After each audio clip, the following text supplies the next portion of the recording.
Sebelum saya menyampaikan firman untuk saudara-saudara sekalian, saya ingin menyanyikan sebuah pujian untuk memberkati saudara sekalian, untuk kemuliaan bagi nama Tuhan.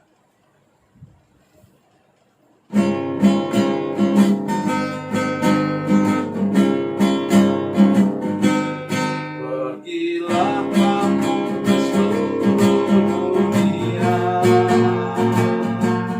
sampai ke ujung bumi. Beritakanlah Injil damai sejahtera, jadikan semua bangsa murid Kristus.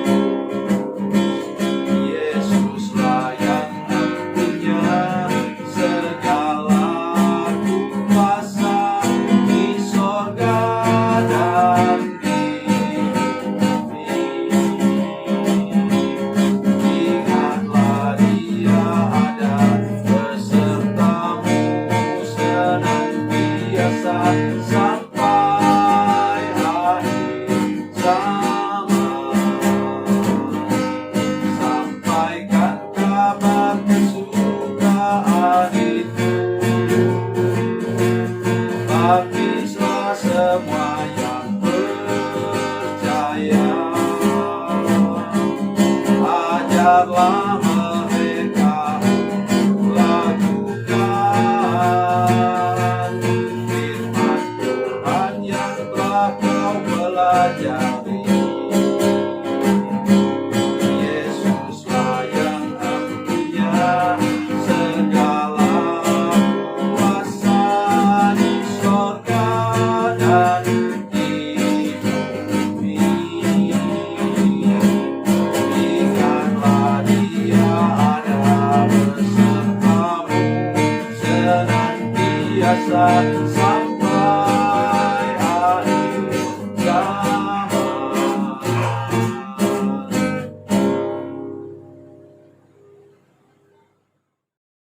Salam saudara pemirsa, selamat berjumpa kembali dengan kami dalam program Berita Pengharapan. Hari ini saya ingin menolong kita sekalian untuk mengerti bahwa biasanya ujian akhir itu memang sangat berat. Tetapi sesudah itu iblis sudah dikalahkan dan kita tidak akan pernah mengalami pencobaan yang sama lagi. Mari kita berdoa sebelum kita lebih jauh mendengarkan firman Tuhan ini. Bapa, dalam nama Yesus, singkapkan rahasia firman-Mu kepada kami sehingga apabila ada di antara kami yang sekarang sedang mengalami masalah berat, kami tahu bahwa ini ujian akhir dan kami tidak akan mengalami masalah yang sama lagi selama-lamanya. Terima kasih Tuhan, terpujilah nama-Mu. Dalam nama Yesus kami berdoa dan bersyukur. Haleluya. Amin. Saudara pemirsa, mari kita membuka Alkitab kita dari Perjanjian Lama. Dari Perjanjian Lama, kitab 1 Samuel pasal 31, pasal 31. Ya, pasal 30, 30 ayat 1 dan kemudian ayat 18 dan 19. Ayat 1 dan ayat 18 dan 19. 1 Samuel pasal 30 ayat 1 dan ayat 18 dan 19. Demikian bunyi firman Tuhan. Ketika Daud serta orang-orangnya sampai di Siklak pada hari yang ketiga, orang Amalek telah menyerbu tanah Negeb dan Siklak. Siklak telah dikalahkan oleh mereka dan dibakar habis. Ayat 18. Daud melepaskan semua apa yang dirampas oleh orang Amalek. Juga kedua istrinya dapat dilepaskan Daud. Tidak ada yang hilang pada mereka, dari hal yang kecil sampai hal yang besar, sampai anak-anak laki-laki dan anak perempuan, dan dari jarahan sampai segala sesuatu yang telah dirampas mereka, semuanya itu dibawa Daud kembali. Amin. Saudara pemirsa,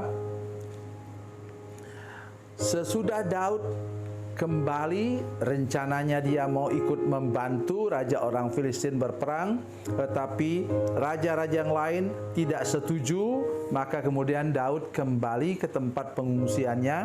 Nama tempat itu ialah Siklak, di tanah orang Filistin.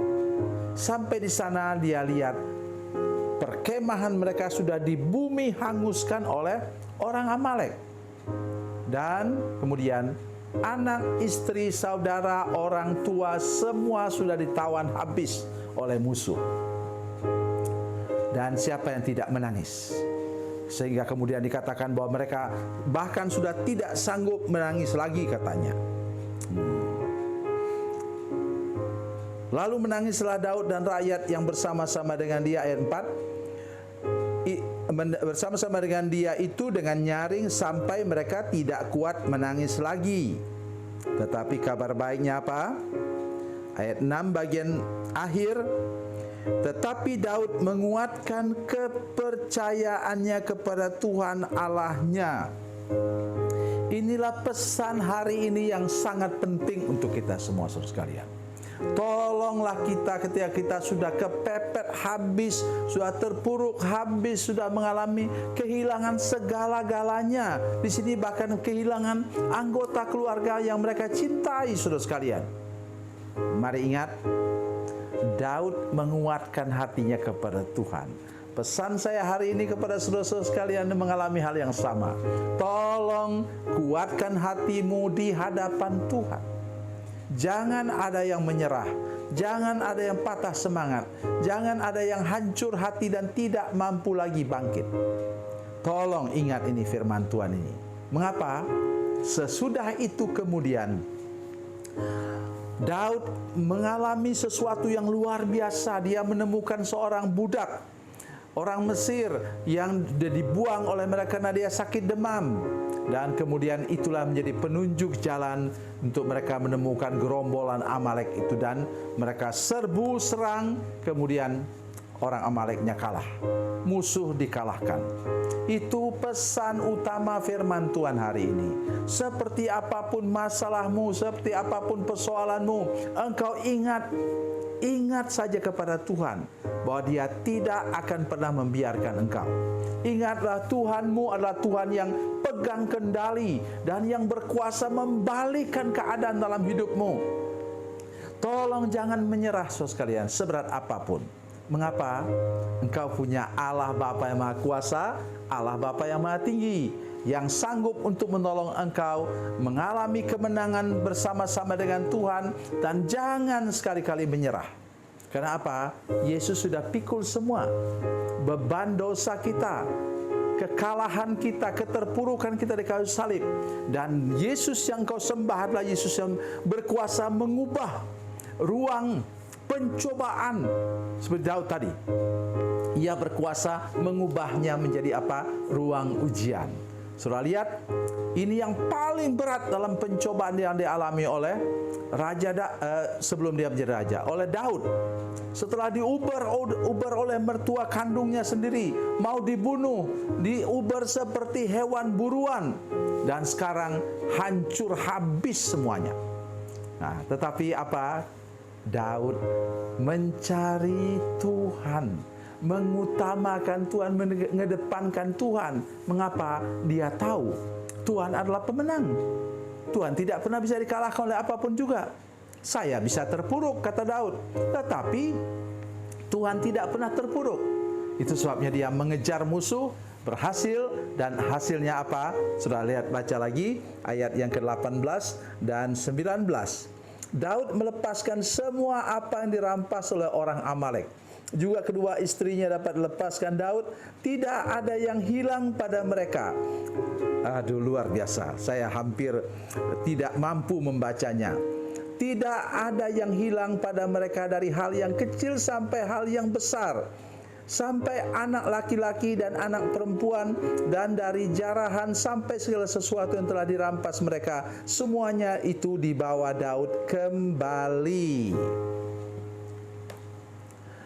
Saya tahu salah satu jarahan, saya yakin, betul saya yakin, sungguh-sungguh saya yakin, salah satu jarahan Daud dari orang Amalek itu apa? Tenda atau kemah, saudara sekalian. Kan kemah mereka sudah terbakar habis toh oleh orang Amalek. Tadi mereka mencuri tenda-tenda di berbagai tempat. jadikan mereka jarahan.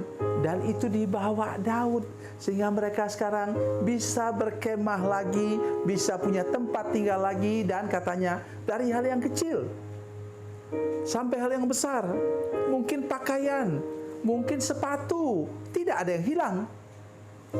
Kita punya Allah yang apa? Tuhan yang berkuasa membalikkan keadaan, dan Dia pegang kendali untuk seluruh hidup saudara sekalian. Engkau punya Tuhan yang, kata bahasa Inggris, ada pendeta dari Amerika mengatakan, He can turn the stumbling block to be a stepping stone. Untuk Daud inilah yang dia alami. Tuhan mengubah tadi batu sandungan bagi Daud. Habis dihancurkan oleh orang Amalek, tetapi Tuhan mengubahnya menjadi stepping stone. Itu batu loncatan untuk dia. Dan tidak pernah kita mendengar sejarah lagi bagaimana Daud mengalami hal yang seperti itu sampai dia kemudian menjadi Raja Israel. Tuhan Yesus memberkati, Tuhan Yesus baik. Mari kita berdoa. Bapa, dalam nama Yesus, terima kasih banyak untuk kasih, anugerah, dan kebaikan-Mu bagi kami. Kami sudah mendengarkan firman Tuhan yang luar biasa ini. Tuhan, tanamkan kepada jemaat kami, kepada seluruh pemirsa yang sedang menyaksikan program ini. Bila kami sedang terpuruk habis, kami percaya ada tangan Tuhan yang berlobang paku yang bisa mengangkat kami tinggi-tinggi sampai ke puncak. Terima kasih Tuhan. Dalam nama Yesus, haleluya. Amin.